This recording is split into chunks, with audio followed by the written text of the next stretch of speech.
начальник вокзала.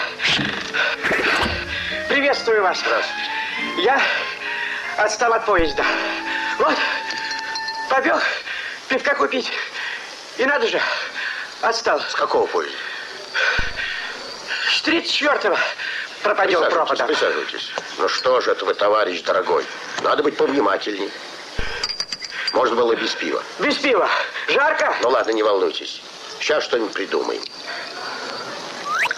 Тут у нас стоит милицейский газик. Я попрошу, и на следующей станции догоните свой поезд. Только не волнуйтесь. А я и не волнуюсь. А на кой мне этот поезд? Как, вы не хотите догнать свой поезд, вернуться в свой вагон? Зачем? Глаза мои его не видали, этот вагон. Кругом грязь, мусор, окурки, под ногами корки арбузные. Да что вы говорите? А в купе пыли с палец толщиной.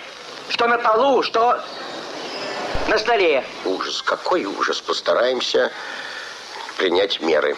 И все-таки догнать поезд надо. Вы поймите, пассажиры, с которыми вы ехали, будут волноваться. Да они не заметили, что я отстал от поезда. Глаза мои не видали этих пассажиров. Вы вот что, давайте. Делайте мне номер в гостинице. Хорошо, ну, сегодня вы переночуете у нас в городе, а завтра? Что будет завтра? А завтра 34-й вернется, и я опять на него сяду. Да, но завтра-то он пойдет в другую сторону. А мне какая разница, в какую сторону он пойдет? Как какая разница?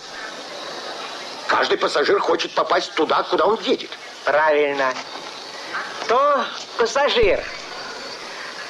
А я проводник 6-го вагона. И мне все равно ездить в обе стороны.